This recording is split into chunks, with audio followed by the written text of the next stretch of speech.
Cukup paradoks. Pertama, mestinya calon perseorangan itu adalah oase di tengah mengguritanya kekuatan partai politik yang berkongsi dalam satu kekuatan politik yang besar, sehingga tak ada calon yang kemudian muncul dari partai politik yang lain selain dari kubu Kim.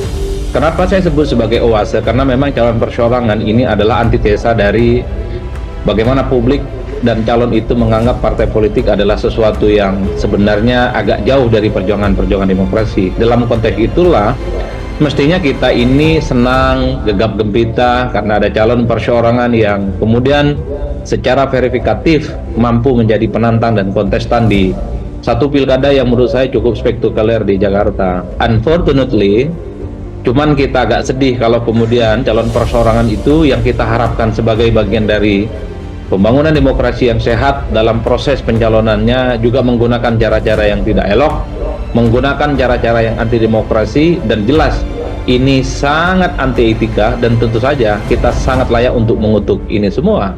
Calon Gubernur DKI Jakarta Anies Baswedan terancam gagal maju. Namun ia mengumumkan jika kartu tanda penduduk dua anaknya dicatut untuk mendukung pasangan Komjen Dharma Pangrekon dan Kunwardana Abioto.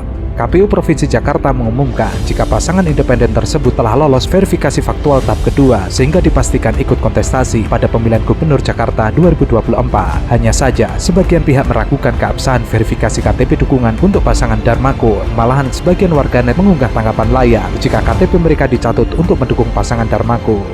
Karena apapun pencatutan KTP secara pribadi, bagi saya ini adalah kejahatan demokrasi yang tak bisa dimaafkan. Jadi jangan hanya karena ingin berkompetisi, jangan hanya karena ada kesan memunculkan lawan misalnya di Pilkada Jakarta, menggunakan cara-cara yang sebenarnya sama sekali tidak pernah dibenarkan dalam logika politik ataupun dalam logika demokrasi yang lainnya. Terus terang saya cukup sedih, Bang. Dulu misalnya kita ribut-ribut terkait dengan pemilih fiktif ataupun misalnya data-data yang terkait apakah seseorang boleh menjadi orang yang memiliki hak untuk mencoblos di TPS ataupun tidak gitu ya, misalnya ada DPT dan seterusnya.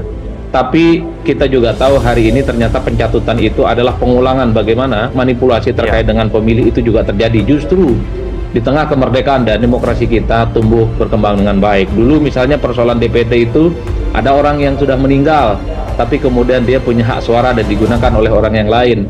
Anak yang baru lahir 2 minggu juga punya hak suara dan tiba-tiba misalnya juga ada yang mencoblos di KPU. Jadi demokrasi kita kalau kita asumsikan sederhana mestinya sudah meninggalkan pola-pola jahiliyah, pola-pola manipulatif hanya demi untuk memenangkan pertarungan. Anies Baswedan pun tidak ketinggalan mempermasalahkan dukungan KTP tersebut. Dua anaknya, Mikael Azizi Baswedan dan Kaisar Hakam Baswedan, juga KTP-nya dicatut untuk mendukung pasangan Dharmakun. Pun saudara dan rekannya juga ada yang masuk dalam daftar dukungan untuk Dharmakun. Anies dalam postingan X-nya mengunggah, "Alhamdulillah KTP saya aman." Tapi KTP dua anak, adik, juga sebagian tim yang bekerja bersama ikut dicatut masuk daftar pendukung calon independen.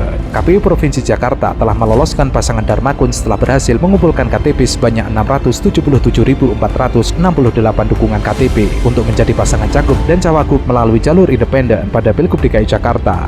Jumlah itu melebihi syarat minimal dukungan yaitu 618.968 KTP. Per hari ini pencatutan itu adalah bagian bagaimana demokrasi kita sebenarnya tidak baik-baik saja berjalan di tempat, dan tentu saja ini sangat merugikan warga Jakarta. Karena kalau prosesnya saja bermasalah, karena kalau prosesnya saja itu mengandung kecurigaan, karena prosesnya itu kalau kemudian menimbulkan kegaduhan dan huru-hara, tentu tak ada yang bisa diharapkan dari pemimpin yang semacam ini. Bagi saya, mending jauh lebih terhormat melawan kotak kosong ketimbang misalnya harus melawan calon perseorangan tapi melalui proses yang tidak indah, tanpa melalui proses yang anti demokrasi, dan tentu ini melukai keadilan publik secara umum. Jadi dalam konteks itulah sebenarnya kita tentu berharap dalam sehari 2 hari ini teman-teman Bawaslu di DKI termasuk di Bawaslu di pusat harus ngomong ke publik.